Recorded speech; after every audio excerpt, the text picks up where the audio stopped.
जय हिंद साथियों, नमस्कार। तो आने वाले TRE 4 BPSC का जो शिक्षक भर्ती परीक्षा है और बिहार स्टेट, यूपी स्टेट अर्थात सभी राज्यों के टीचर एलिजिबिलिटी टेस्ट CTET सभी परीक्षाओं में समान रूप से लाभकारी सिद्ध होने वाला यह वीडियो आपके लिए बहुत बहुत लाभकारी होगा, इसलिए इसको देखिए और शेयर करिए मित्रों में। आइए शुरू करते हैं। इसके पहले लगभग 500 प्रश्नों का वीडियो बनाया जा चुका है, आप देखिए। 351 नंबर प्रश्न है इसमें। देखिए, यह कथन किसका है? राज्य का सर्वप्रथम उद्देश्य होगा कि वह अपने नागरिकों को किसी लाभकारी कार्य हेतु समाज के किसी निश्चित कार्य के निमित्त शिक्षित करे। देखिए, तो यह कथन जो है डॉक्टर जाकिर हुसैन, और डॉक्टर जाकिर हुसैन भारत के पहले मुस्लिम राष्ट्रपति थे। ठीक है जी। अगला प्रश्न देखिए, 352। निम्नलिखित में से किसने शिक्षा के व्यवसायिक पक्ष पर बल दिया? तो उपयुक्त सभी, मतलब विनोबा भावे, रूसो ने, जॉन ड्यूबी, सभी ने कहा कि शिक्षा में जो है टेक्निकल एजुकेशन शामिल होना चाहिए। देखिए, अगला प्रश्न देख लीजिए। अगला प्रश्न है 353 है, आर्थिक उन्नति के लिए सर्वाधिक महत्वपूर्ण क्या है? तो आपका जो है व्यक्तिगत व्यवसायिक शिक्षा। ठीक है जी। टेक्निकल आपके पास डिग्री है तो आप आर्थिक उन्नति कर सकते हैं। देखिए, महात्मा गांधी ने अपने समस्त शिक्षा दर्शन को अपनी किस रचना में व्यक्त किया है? तो यंग इंडिया में। ठीक है जी। अगला प्रश्न देख लीजिए, शिक्षा को उत्पादकता से जोड़ने के लिए महत्वपूर्ण उपाय क्या है? तो महत्वपूर्ण उपाय देखिए उपयुक्त सभी, मतलब कार्यानुभव को सामान्य शिक्षा का भाग बनाया जाए, व्यवसायिक शिक्षा का विस्तार किया जाए, उच्च शिक्षा में कृषि और समृद्ध संबद्ध विज्ञानों पर विशेष बल दिया जाए। ठीक है जी। अगला प्रश्न देख लीजिए। अगला प्रश्न है 356 है, बुनियादी शिक्षा की अवधारणा के प्रमुख प्रतिपादक निम्न में से कौन है? तो महात्मा गांधी। ठीक है जी। अगला प्रश्न देख लीजिए, बुनियादी शिक्षा संबंधित है किससे? तो उपयुक्त सभी, मतलब वर्ण व्यवस्था से है, आर्थिक व्यवस्था से है, शिक्षा व्यवस्था से है। अगला प्रश्न देख लीजिए, बुनियादी शिक्षा है क्या है? तो इनमें से कोई नहीं। ये प्रश्न देख लीजिए, इनमें से कोई नहीं। अगला प्रश्न देख लीजिए, इसका ऑप्शन पढ़ लीजिएगा। 359 नंबर सवाल है, वर्तमान में व्यावसायिक शिक्षा विद्या के अंतर्गत कितने विषय CBSE के पाठ्यक्रम में शामिल है? तो 84 विषय। ठीक है जी। वर्तमान में CBSE व्यावसायिक शिक्षा के अंतर्गत कितने पैकेजों को शामिल किया है? तो 28 पैकेज। ठीक है जी। अगला प्रश्न देख लीजिए, किसी प्रणाली के तहत शिक्षकों द्वारा विद्यार्थी को एक लंबी अवधि के लिए गृह कार्य दिया जाता है। तो किस प्रणाली में? तो डाल्टन प्रणाली में। ठीक है जी। किस प्रणाली के तहत जीवन से संबंधित कुछ समस्याएं विद्यार्थियों को हल करने के लिए दी जाती है? तो प्रोजेक्ट प्रणाली में। ठीक है जी। अगला प्रश्न देख लीजिए, पाठ्यक्रम के प्रति प्रत्येक विद्यार्थी में रुचि उत्पन्न करना किस विधि का लक्ष्य है? तो खेल विधि का। ठीक है जी। अगला प्रश्न देख लीजिए, किस विधि के अंतर्गत छात्रों को अपने विचारों को रखने का अवसर दिया जाता है? तो समूह विवाद विधि। ठीक है जी। अगला प्रश्न देख लीजिए, शिक्षण की नवीन प्रवृत्तियां हैं क्या है? तो A और B, मतलब आज शिक्षण का अर्थ पथ प्रदर्शन माना जाता है। दूसरा है, शिक्षा में दंड का उद्देश्य सुधार करना है। ठीक है जी। अगला प्रश्न देख लीजिए, शिक्षा का उद्देश्य है क्या है? तो उपरोक्त सभी, मतलब ज्ञानार्जन का उद्देश्य है, सामाजिक उद्देश्य है और पर्यावरण में समायोजन का उद्देश्य है शिक्षा का। ठीक है जी। अगला प्रश्न देख लीजिए, शिक्षा का उद्देश्य नहीं है क्या? नहीं है। तो शिक्षा का उद्देश्य जीवन के सिर्फ आर्थिक पक्ष का विकास करना ही उद्देश्य नहीं शिक्षा का, जबकि जीवन के समस्त पक्ष का विकास ये शिक्षा का उद्देश्य है। राष्ट्रीय भावना का विकास ये भी शिक्षा का उद्देश्य है। ठीक है जी। तो अगला प्रश्न देख लीजिए। अगला प्रश्न लिख रहा है, अगला प्रश्न है, देखिए, शिक्षक के लिए प्रशिक्षण का बहुत ही महत्व है, इसलिए क्यों, किस लिए? तो देखिए, समय समय पर प्रशिक्षण दी जानी चाहिए, पाठ्यक्रम परिवर्तन के अनुसार प्रशिक्षण दिया जाना चाहिए, विज्ञान तकनीकी पर्यावरण को ध्यान में रखते हुए प्रशिक्षण दिया जाना चाहिए। ठीक है जी। अगला प्रश्न देख लीजिए, शिक्षक प्रशिक्षण का स्वरूप एवं पद्धति निर्भर करती है किस पर? तो सरकार के बजट पर, बच्चों की आयु और क्षमता पर, विज्ञान तकनीकी और पर्यावरण पर। ठीक है जी। अगला प्रश्न देख लीजिए। अगला प्रश्न है इसमें लिख रहा है शिक्षकों के लिए प्रशिक्षण होना अनिवार्य है। अगला प्रश्न है 371। 371 में लिख रहा है कक्षा शिक्षण की प्रणाली का शुभारंभ हुआ तो आधुनिक काल से। ठीक है, अगला प्रश्न देख लीजिए। शिक्षक के प्रशिक्षण की आवश्यकता इसलिए है क्योंकि विद्यार्थियों के व्यवहार को भली भांति समझा जा सकता है। अगला प्रश्न देख लीजिए। अगला प्रश्न लिख रहा है बाल मनोविज्ञान की समझ विकसित करने के लिए आवश्यक है। तो बी आंसर हो जाएगा, मनोविज्ञान के व्यवहारिक ज्ञान की जानकारी। ठीक है, अगला प्रश्न देख लीजिए।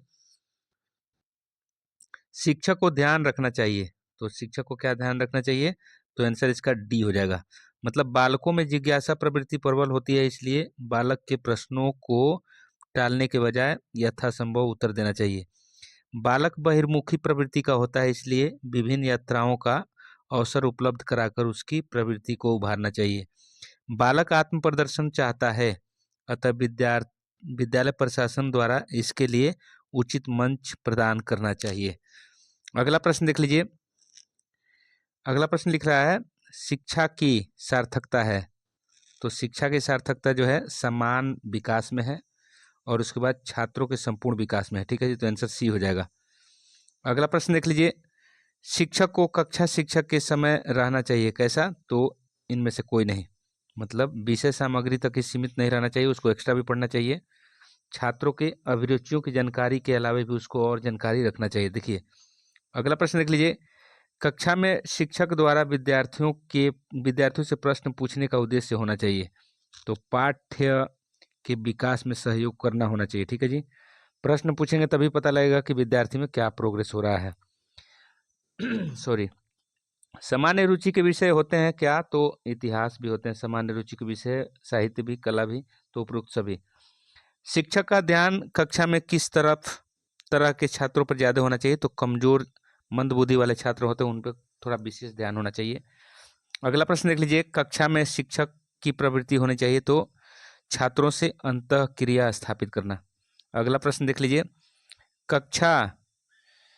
कक्षा शिक्षण से संबंधित समस्याओं का अध्ययन एवं उनकी विद्यालय प्रशासन के माध्यम से सरकार के समक्ष प्रस्तुत करना दायित्व है, तो शिक्षक का। लेकिन निम्नलिखित में से कौन सी पद्धति विज्ञान शिक्षण के लिए अधिक उपयोगी है नहीं है, तो प्रश्नोत्तर पद्धति। ठीक है जी, बाकी आगमन, समस्या और प्रयोगशाला ये सभी ज्यादा उपयोगी है। अगला प्रश्न देख लीजिए। अध्यापन की सर्वाधिक महत्वपूर्ण तकनीकी क्या है, तो जो अध्यापक कहता है विद्यार्थियों में उसकी समझ पैदा करना, यही महत्वपूर्ण तकनीक है। ठीक है जी, जो कहे वो समझ जाए विद्यार्थी। अन्वेषण विधि में क्या होता है, तो अन्वेषण विधि में अध्यापक द्वारा पाठ की विषय वस्तु पर पूछे गए प्रश्नों का हल छात्र स्वयं करता है। अगला प्रश्न देख लीजिए। अन्वेषण विधि से छात्रों में विकास होता है, तो तर्क का, चिंतन का, निर्णय लेने का, तो उपरोक्त सभी हो जाएगा। ठीक है जी। अन्वेषण विधि उपयोगी है, तो अन्वेषण विधि उपयोगी है, इसका आंसर सी हो जाएगा, गणित के लिए, विज्ञान के लिए। देखिए विकास विधि को सर्वप्रथम किसने विकसित किया, तो हर्बर्ट ने। अगला प्रश्न देख लीजिए। विकास विधि की अवस्थाएं हैं, तो तैयारी, तुलना और पृथक्करण। ठीक है जी। अगला प्रश्न देख लीजिए। विकास विधि की पहली अवस्था क्या है, तो तैयारी। इसका पहली अवस्था क्या है, तैयारी। अगला प्रश्न देख लीजिए। विकास विधि की मैक मरे ने पांचवी अवस्था किसे कहा है, तो सामान्यीकरण को। देखिए विकास विधि उपयोगी है, तो गणित के लिए। अगला प्रश्न देख लीजिए। विश्लेषण विधि में शिक्षण व्यवस्था पर क्या प्रभाव पड़ता है, तो इसका आंसर हो जाएगा आपको, शिक्षण कार्य अत्यधिक धीमा हो जाता है। अगला प्रश्न देख लीजिए। 393 सवाल। संश्लेषण विधि में किस विषय का अध्ययन मुख्यतः आसान होता है, तो गणित का। अगला प्रश्न देख लीजिए। यदि आप एक शिक्षक हैं और आपको विद्यालय में सिगरेट पीने की तलब होती है, तो आप निम्नलिखित में से क्या करेंगे, तो विद्यालय परिसर में धूम्रपान नहीं करेंगे। अगला प्रश्न देख लीजिए। अगला प्रश्न है किसी व्यवसायी के लिए सर्वोत्तम व्यवसायिक परामर्श होगा कि वह देखिए व्यवसाय चयन में अपने माता पिता व मित्रों का सलाह भी ले। ठीक है जी। अगला प्रश्न देख लीजिए। अपने व्यवसाय में सही प्रकार से समायोजन करने हेतु निम्न में से आवश्यक क्या है, तो सहकर्मियों का सहयोग एवं सहायता प्रदान करना। अगला प्रश्न देख लीजिए। अगला प्रश्न है विद्यार्थियों में अन्वेषण की प्रवृत्ति विकसित करने के लिए आवश्यक अध्यापक को क्या चाहिए? विद्यार्थियों में अन्वेषण प्रवृत्ति विकसित करने के लिए अध्यापक को चाहिए कि, आंसर डी हो जाएगा, छात्रों की निरीक्षण शक्ति का विकास किया जाए ताकि वे आसपास की दैनिक जीवन की वस्तुओं की समानता व तुलना करने की आदत विकसित कर सकें। अगला प्रश्न देख लीजिए। अगला प्रश्न है, वर्तमान में भ्रष्टाचार, नकल, बेईमानी, अनुशासनहीनता का वातावरण में एक जागरूक अध्यापक के रूप में आपका मानना है कि अपने कार्य को ईमानदारी से किया जाए। ठीक है जी। अगला प्रश्न देख लीजिए। मान लीजिए कि आप शिक्षक हैं, मार्ग में चौराहे पर कुछ छात्रों को देखते हैं, ठीक है जी, पर वे आपकी अवज्ञा करते हैं, आपकी ओर कोई ध्यान न देकर तेज स्वर में बात करते हैं। ऐसी परिस्थिति में आपकी निम्नलिखित में से क्या प्रतिक्रिया होगी? तो आंसर सी हो जाएगा, तटस्थ रहकर अपने कार्य में मग्न रहेंगे। उन सबों के ऊपर ध्यान नहीं देना है, बच्चे खेल रहे हैं, कोई बात नहीं। देखिए, निम्नलिखित में से अच्छी शिक्षा पद्धति है तो विभिन्न वर्ग के बालकों हेतु शिक्षण की व्यवस्था के लिए विभिन्न स्तरों की शिक्षा समस्याएं संचालित करते हैं। देखिए, एक सफल अध्यापक वह है जिसकी पदोन्नति जल्दी हो जाती है। अगला प्रश्न देख लीजिए। 402 नंबर सवाल है, निम्नलिखित में से किस कारण आप अध्यापक बनना चाहते हैं? तो आंसर ए हो जाएगा, अध्यापन को आदरणीय माना जाता है अध्यापक को, ठीक है, इसलिए मैं भी टीचर बनना चाहता हूँ। देखिए, निम्नलिखित संबंधों में से कौन सा संबंध अध्यापक और छात्रों के बीच श्रेयस्कर समझा जाता है? तो ऑफिसर और सेवक का। ठीक है जी। अगला प्रश्न देख लीजिए। वह अध्यापक सूची रह जाता है, मतलब केवल अध्यापक ही बन के रह जाएगा जो अध्यापन को द्रव्योपार्जन का साधन मानते हैं। ज्यादा पैसा लेकर पढ़ाने वाले शिक्षक आदरणीय नहीं होते हैं। अगला प्रश्न देख लीजिए। छात्र उस अध्यापक को सदैव याद रखते हैं, किनको? जो समझाकर पढ़ाते हैं। वे अध्यापक विद्यार्थियों द्वारा अधिक पसंद किए जाते हैं जो कक्षा में अच्छी तरह से पढ़ाते हैं। अगला प्रश्न देख लीजिए। निम्नलिखित में से अध्यापक के लिए सर्वाधिक आवश्यक क्या है? तो अध्ययनशील रहना। अगला प्रश्न देख लीजिए। निम्नलिखित में से किस कारण आप अध्ययन कार्य को पसंद करते हैं? तो इसका सही उत्तर हो जाएगा डी, प्रारंभ से ही आपकी रुचि पढ़ने और पढ़ाने में रही है। 409 नंबर सवाल है, पाठ्य पुस्तकों के अतिरिक्त अन्य पुस्तकों के पढ़ने से निम्नलिखित में से शिक्षकों को सर्वाधिक लाभ होता है? तो अनुसंधान और कार्य में सहायता होता है। ठीक है जी। आपके विचार से निम्नलिखित में से कौन सा उत्तम शिक्षक है? तो उत्तम शिक्षक जो उच्च आदर्शपूर्ण बातों पर जोर देता है। ठीक है जी। अगला प्रश्न देख लीजिए। निम्नलिखित में से सफल शिक्षक किसे माना जाता है? तो सफल शिक्षक जिसकी अभिव्यक्ति प्रभावकारी हो। अगला प्रश्न देख लीजिए। वह शिक्षक समाज में महत्वपूर्ण स्थान प्राप्त कर सकता है जो, आंसर क्या हो जाएगा इसका? डी, सामाजिक क्रियाकलापों में सक्रिय भाग लेता है। अगला प्रश्न देख लीजिए। अध्यापक के लिए निम्नलिखित में से सर्वाधिक आवश्यक विशेषता क्या है? तो विषय का गहन ज्ञान। ठीक है जी। अगला प्रश्न देख लीजिए। अध्यापक का सदाचारी होना आवश्यक है क्योंकि अध्यापक राष्ट्र निर्माता होता है। अगला प्रश्न देख लीजिए। 415, शिक्षा के पतन को रोकने हेतु सरकार को निम्न में से क्या करना चाहिए? तो अतीत में गठित किए गए शिक्षा आयोगों का अध्ययन कर उसका क्रियान्वयन करना चाहिए। ठीक है जी। अगला प्रश्न देख लीजिए। शिक्षक के प्रशिक्षण में प्रवेश हेतु वर्तमान व्यवस्था को परिवर्तित करना आवश्यक है जिससे प्रशिक्षण का लाभ उठाया जा सके। इसके लिए अध्यापक, इसका आंसर बी हो जाएगा, अध्यापन प्रशिक्षण केवल उन अप्रशिक्षित अध्यापकों के लिए दिया जाना चाहिए जो पहले बेरोजगारी से ग्रस्त थे। अगला प्रश्न देख लीजिए। 417 नंबर, विद्यालय में बच्चों के कार्य निष्पादन एवं व्यवहार परिमार्जन के मूल्यांकन हेतु सर्वाधिक आवश्यक है शिक्षक में क्या? तो नियमितता, परिश्रम, सहगामी क्रियाओं में सहभागिता एवं पक्षपात रहित परीक्षा संचालन के गुण। ठीक है जी। अगला प्रश्न देख लीजिए। शिक्षण को सार्थक, उपयोगी और सरल बनाने के लिए किन किन विधियों का प्रयोग किया जाता है? तो उपयुक्त सभी, मतलब निगमन आगमन विधि, खेल और किंडरगार्टन विधि, नाटकीय और योजना विधि, उपयुक्त सभी हो जाएगा। निगमन विधि कहते हैं किसको, तो सामान्य से विशिष्ट की ओर जाना। देखिए अगला प्रश्न देख लीजिए, मनोवैज्ञानिक के निगमन विधि को उपयोगी बताया है। तो मनोवैज्ञानिकों ने निगमन विधि को उपयोगी बताया है उच्च कक्षा के छात्रों के लिए। ठीक है जी, निगमन विधि उच्च कक्षा के छात्रों के लिए उपयोगी मानी गई है क्योंकि इसमें देखिए उपयुक्त सभी विशेषता होता है। पहला, उच्च कक्षा के छात्र परिपक्व आयु के होते हैं, उनका मानसिक विकास ज्यादा होता है, चिंतन क्षमता भी ज्यादा होती है। ठीक है, इस कारण आंसर डी हो जाएगा। आगमन विधि से अभिप्राय क्या है, तो विशेष से सामान्य की ओर जाना।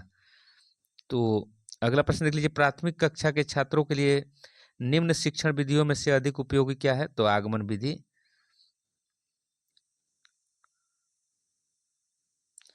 आगमन विधि होगा। ठीक है जी, अगला प्रश्न देख लीजिए, शिक्षण का खेल विधि निम्नलिखित में से किस वर्ग के छात्र के लिए अधिक उपयोगी है, तो केवल शिशु वर्ग के लिए। ठीक है जी, अगला प्रश्न देख लीजिए, किंडरगार्टन अध्यापन विधि के जन्मदाता कौन है, तो फ्रोबेल। ठीक है, अगला प्रश्न देख लीजिए, फ्रोबेल के शिक्षण का सबसे उपयोगी माध्यम माना गया है, तो खेल को। अगला प्रश्न देख लीजिए, फ्रोबेल के अनुसार शिक्षक का कार्य है, क्या है कार्य, तो उपयुक्त सभी, मतलब बच्चों को खेल की प्रेरणा देना, खेल के उचित एवं लाभप्रद तत्वों को प्रोत्साहित करना, अनुचित एवं हानिप्रद तत्वों का हतोत्साहित करना। ठीक है, अगला प्रश्न देख लीजिए, किंडरगार्टन प्रणाली मुख्यतः आधारित है, तो खेल विधि पर। अगला प्रश्न देख लीजिए, मांटेसरी शिक्षा प्रणाली के जन्मदाता कौन है, तो मारिया मांटेसरी। अगला प्रश्न देख लीजिए, मांटेसरी प्रणाली में विद्यालय को कहा जाता है, तो बाल भवन। मांटेसरी शिक्षण प्रणाली निम्नलिखित में से किस वर्ग के व्यक्तियों के लिए उपयुक्त है, तो बच्चों के लिए। अगला प्रश्न देख लीजिए, नाटकीय अध्यापन विधि में सीखने सिखाने की प्रक्रिया प्रस्तुत की जाती है, तो नाटक के रूप में। देखिए, नाटकीय शिक्षण विधि निम्नलिखित में से किस वर्ग के व्यक्तियों के लिए अधिक उपयोगी है, तो उपयुक्त सभी, मतलब बच्चों के लिए, वयस्कों के लिए, वृद्धों के लिए। अगला प्रश्न देखिए, नाटकीय शिक्षण विधि निम्नलिखित में से किस विषय के लिए उपयुक्त है, तो यह है गणित के लिए। देखिए, योजना योजना प्रशिक्षण योजना शिक्षण प्रणाली में विद्यार्थी के समक्ष प्रस्तुत किया जाता है, तो यथार्थ जीवन से संबंधित कुछ समस्याओं को। अगला प्रश्न देख लीजिए, योजना विधि को व्यवहारिक रूप से क्रियाशील निम्न शिक्षा शास्त्रियों में से किसके द्वारा किया गया, तो किलपैट्रिक के द्वारा योजना विधि को प्रस्तावित किया गया, प्रतिपादन किया गया इसका। सामूहिक विवेचन विधि में होता है, क्या होता है, तो इस विधि में किसी पाठ्य विषय पर सभी विद्यार्थी एकत्रित होकर विचार विमर्श करते हैं। ठीक है जी, अगला प्रश्न देख लीजिए, व्याख्यान विधि में क्या होता है, तो व्याख्यान विधि में उपयुक्त सभी होता है, मतलब शिक्षक मौखिक रूप से या पांडुलिपि देखकर किसी पाठ की विषय वस्तु पर भाषण देता है। भाषण की अवधि में छात्र कोई प्रश्न नहीं पूछ सकता। कक्षा में शांति से बैठकर छात्र शिक्षक के औपचारिक भाषण को सुनता है। ठीक है जी, यह व्याख्यान विधि है। ठीक है जी, अगला प्रश्न देख लीजिए, व्याख्यान विधि किसके लिए आवश्यक है, तो यह जो है उच्च शिक्षा के विद्यार्थियों के लिए आवश्यक है। अन्वेषण विधि का जन्मदाता किसे माना जाता है, तो आर्मस्ट्रांग को। अगला प्रश्न देख लीजिए, अध्यापन होने के नाते कक्षा अध्यापक होने के नाते आपको छात्रों के कल्याण हेतु निम्न में से, देखिए, कक्षा अध्यापक होने के नाते आपको छात्रों के कल्याण हेतु निम्नलिखित में से क्या करना चाहिए, तो आंसर उपयुक्त सभी, मतलब आप बच्चों के लंच बॉक्स देखेंगे, वह पोषक आहार लेने के लिए सलाह देंगे, बच्चों की पुस्तकों, कॉपियों व बस्तों का आकस्मिक निरीक्षण करेंगे। आप अपनी कक्षा में छात्रों के बस्ते का समय समय पर निरीक्षण करेंगे, वह मॉनिटर की सहायता भी इस कार्य को करेंगे। ठीक है जी, अगला प्रश्न देख लीजिए, छात्रों द्वारा गलती करने पर शिक्षकों द्वारा निम्न में से क्या व्यवहार किया जाना चाहिए या क्या व्यवहार किया जाएगा, तो ऐसे छात्रों को बुलाकर उन्हें समझाएंगे, तभी उनके बारे में निर्णय लेंगे कि क्या दंड देना चाहिए। अगला प्रश्न देख लीजिए, शिक्षक को अपने छात्रों के भविष्य के संबंध में निम्नलिखित में से क्या सोचना चाहिए? तो इसका आंसर डी हो जाएगा, उनकी प्रतिभा का अधिकतम विकास हो सके ताकि वे अपने जीवन में सफलता प्राप्त कर सकें। अगला प्रश्न देख लीजिए, अध्यापक के रूप में आप अपने छात्रों के साथ निम्नलिखित में से किस प्रकार का व्यवहार करेंगे? तो माता पिता व अध्यापक सम्मेलन के माध्यम से वह विद्यालय में छात्र के निरीक्षण द्वारा उसे जानने का प्रयास करेंगे। आंसर बी हो जाएगा। ठीक है, अगला प्रश्न देख लीजिए। अगला प्रश्न है 445, यदि आपका विद्यालय बाढ़ के कारण लंबे समय तक बंद रहा है तो आप छात्रों के पढ़ाई की क्षतिपूर्ति हेतु निम्न में से क्या उपाय करेंगे?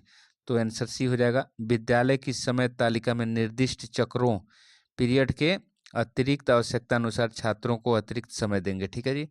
अगला प्रश्न देख लीजिए, 46 नंबर सवाल है 446, किसी व्यावसायिक शिक्षा की निम्नलिखित में से क्या प्राथमिकता होनी चाहिए?